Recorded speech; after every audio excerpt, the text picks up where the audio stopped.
और मेरे साथियों, मैं कैलाश रवालिया आपके लिए लेकर के आया हूँ ज्ञानपीठ पुरस्कार।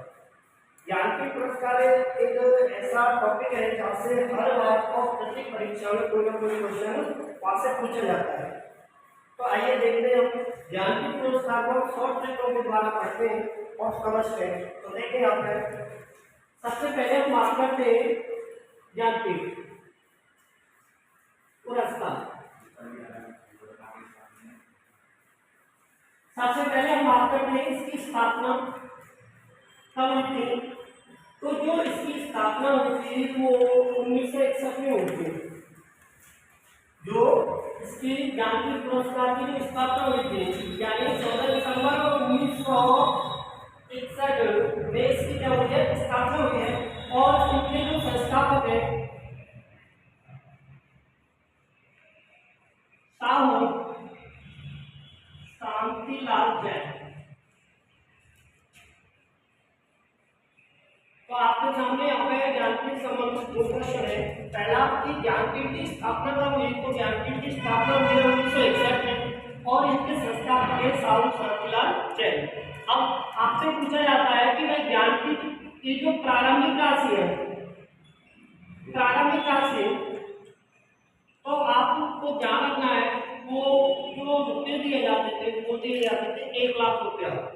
अगर आपसे पूछा जाए कि ज्ञानपीठ पुरस्कार की जो वर्तमान राशि है, जो वर्तमान राशि है, तो आपका आंसर है 11 लाख रुपये, एक प्रशस्ति पत्र, एक बागदेवी की कांस्य प्रतिमा दी जाती है।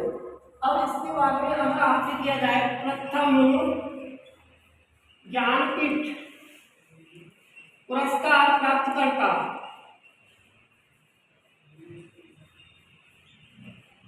तो आप जान रखेंगे पहला जो ज्ञानपीठ पुरस्कार दिया गया है वो 1965 में दिया गया है। कब दिया गया है, तो 1965 में दिया गया है और जी शंकर कुरूप जी को दिया गया है। ये जो पहला ज्ञानपीठ पुरस्कार दिया गया था वो जी शंकर कुरूप को दिया गया था और इन्होंने एक मलयालम भाषा में, कौन सी भाषा में, मलयालम भाषा में एक कविता संग्रह लिखा है जिसका नाम है उड़क्कू जल। ये कौन सी भाषा में लिखा हुआ है, मलयालम। यानी पहला जो ज्ञानपीठ पुरस्कार दिया गया था वो मलयालम भाषा के लिए दिया गया है। यानी ज्ञानपीठ पुरस्कार 24 भाषाओं को लिए दिया जाता है, जिनमें 22 हमारे संविधान द्वारा मान्यता प्राप्त भाषाएं होती हैं और राजस्थानी और अंग्रेजी भाषा के लिए अलग से, यानी 24 भाषाओं से किसी एक भाषा के लिए जो दिया जाने वाला पुरस्कार है वो होता है ज्ञानपीठ पुरस्कार। तो पहला पुरस्कार जो दिया गया है वो 1965 में जी शंकर कुरूप को, और इसी कविता संग्रह है उड़क्कू जलम, और जो मलयालम भाषा में लिखी हुई है। और इसको अगर हिंदी अर्थ से पूछा जाए तो ये होता है बांस की बांसुरी, बांस की बांसुरी। अच्छा, अगर हम इससे अगले क्वेश्चन की हम बात करते हैं तो आपसे पूछा जाए प्रथम ज्ञानपीठ प्राप्त करता महिला, तो बहुत से बच्चे देखे वो छूटते नाम लेते महादेवी वर्मा। जी नहीं, महादेवी वर्मा आपकी प्रथम ज्ञानपीठ पुरस्कार प्राप्तकर्ता महिला नहीं है। तो प्रथम ज्ञानपीठ प्राप्तकर्ता महिला है, उनका नाम है आशापूर्णा देवी, आशापूर्णा देवी। और इनके लिए जो ज्ञानपीठ पुरस्कार दिया गया था वो 1976 में दिया गया था। कब दिया गया था, और अगर आपसे पूछा जाए कि आशापूर्णा देवी के लिए कौन सी रचना के लिए, कौन सी भाषा के लिए, कौन सी रचना के लिए ज्ञानपीठ पुरस्कार दिया गया है, तो ये आशापूर्णा देवी है। ये बांग्ला भाषा की उपन्यासकार है और इनका उपन्यास है बांग्ला भाषा में जिसका नाम है प्रथम प्रतिश्रुति।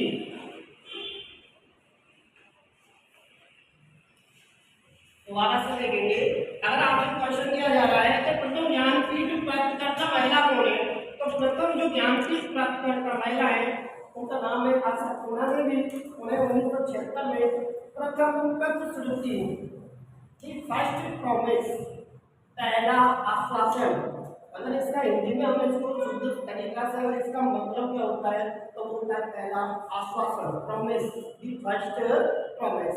और ये जो भाषा की बात की जाए तो ये बांग्ला भाषा का क्या है, उपन्यास है।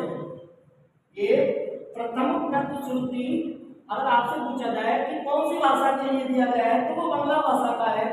और अब बात करते हैं अपनी हिंदी से रिलेटेड अपने ज्ञानपीठ पुरस्कार की। अब मैं आपके लिए भाइयों ट्रिक के माध्यम से मैं आपको टोटल जितने भी ज्ञानपीठ पुरस्कार है उनको आपको पढ़ाने जा रहा हूँ। तो आप पहले तो आप जान रखेंगे कि जो ज्ञानपीठ पुरस्कार है वो 1982 तक किसी विशेष कार्य के लिए दिया जाता था। ये आया हुआ क्वेश्चन है, वो बहुत ही ध्यान से आप इसको देखें। ये बोल रहा है कि 1982 तक किसी कवि को उसके विशेष कार्य के लिए दिया जाता था, यानी विशेष रचना के लिए दिया जाता था। परंतु 1982 के बाद इसे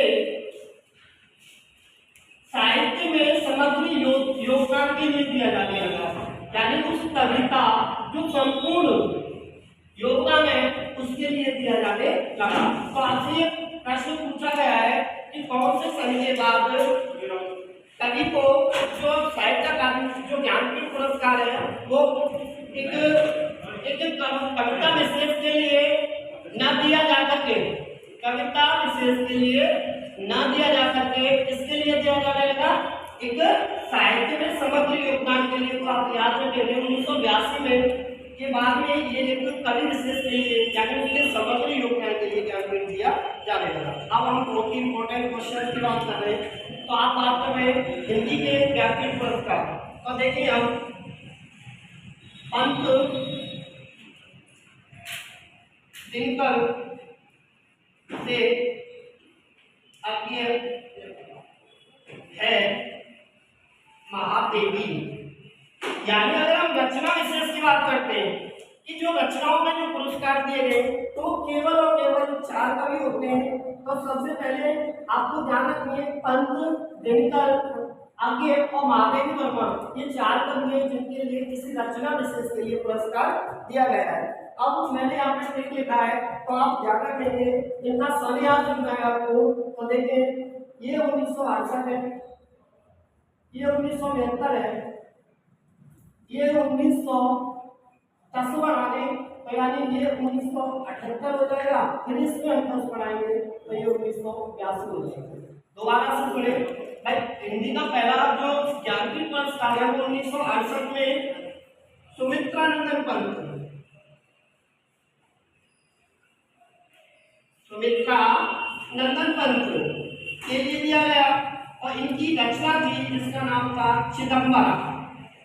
दोबारा सुनेंगे, आपसे पूछा जाए कि हिंदी साहित्य में प्रथम ज्ञानपीठ पुरस्कार किस कवि के लिए दिया गया तो वो कौन है, सुमित्रा नंदन पंत और इनकी रचना का नाम है चिदंबरा। और चिदंबरा के लिए सन 1968 में ज्ञानपीठ पुरस्कार दिया गया। इसके बाद में हम बात करते हैं रामधारी सिंह दिनकर, रामधारी सिंह दिनकर। और रामधारी सिंह दिनकर के लिए उनकी रचना है जिसका नाम है उर्वशी, रचना का नाम है उर्वशी। और उर्वशी के लिए सन 1972 में ज्ञानपीठ पुरस्कार दिया गया।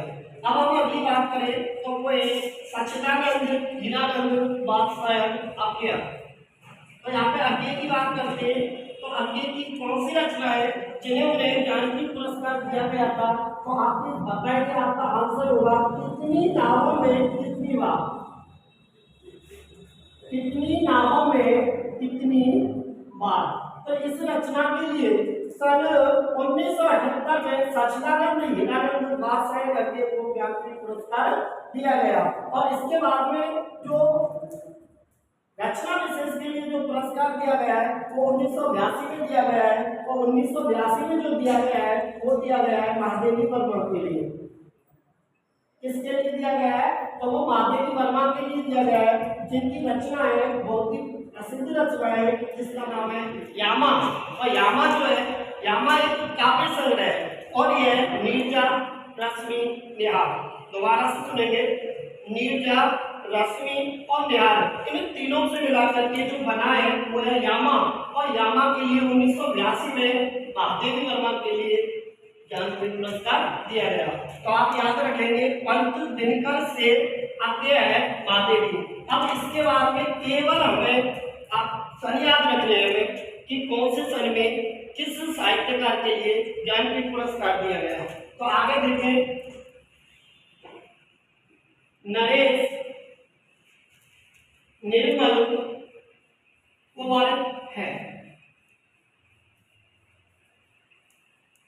तो मेरे प्यारे छात्रों, आपको पता होगा कि विगत परीक्षा में ये निर्मल वर्मा के लिए कौन से सन में ज्ञानपीठ पुरस्कार दिया गया है, ये क्वेश्चन आ चुका है। तो आपको ध्यान रखना है कि जो 1982 में मिला है वो महादेवी वर्मा को, उसमें 10 और ऐड करेंगे। हम 10 का ही योग लगा रहे हैं, 68, 78, 72, 82 और 82 के बाद में यानी 1992 में जो ज्ञानपीठ पुरस्कार दिया गया था वो दिया गया है नरेश मेहता के लिए। जो ज्ञानपीठ पुरस्कार 1992 में अगर आपसे पूछा जा रहा है कि कौन से साहित्यकार के लिए ज्ञानपीठ पुरस्कार दिया गया है, तो वो किसके लिए दिया गया है, तो वो दिया गया है नरेश मेहता के लिए। निर्मल से आपको याद रखना है 1999 और 99 में जो ज्ञानपीठ पुरस्कार दिया गया है वो दिया गया है निर्मल वर्मा के लिए। और इससे आगे हम बात करते हैं कौन है, तो वो एक कुंवर नारायण। और कुंवर नारायण को इसके बाद हम बात करते हैं अभी कि अगला जो ज्ञानपीठ पुरस्कार है वो कब दिया गया। तो आपको ठीक याद रखनी है क्या कि मेरे लाल को अमर कर दो। तो आप ध्यान रखें, यानी नरेश निर्मल कुंवर है, इसके बाद में आपको याद रखना है मेरे लाल को अमर कर दो, यानी और आंसर है आपका नो। ये आपकी ट्रिक है कि मेरे लाल को अमर कर दो। तो आप नो का आंसर है आपका 2009।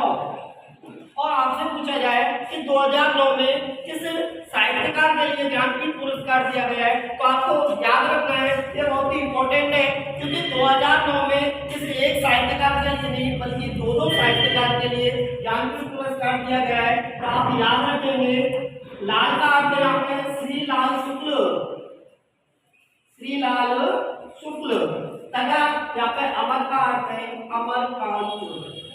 तो श्रीलाल शुक्ल और अमरकांत के लिए 2009 में संयुक्त रूप से ज्ञानपीठ पुरस्कार दिया गया। और इसके बाद में अगला जो पुरस्कार हिंदी में दिया गया है तो वो दिया गया है, उसके लिए आपको ट्रिक याद रखनी है कि तेरा केदार ज्ञान लेने गया, तेरा केदार ज्ञान लेने गया। तो आपको ध्यान रखना है 2013। अगला यानी 2009 के बाद में जो हिंदी साहित्य में ज्ञानपीठ पुरस्कार दिया गया है वो कब दिया गया है, तो वो दिया गया है 2013 में। और 2013 में जो ज्ञानपीठ पुरस्कार दिया गया है वो केदारनाथ सिंह के लिए दिया गया है।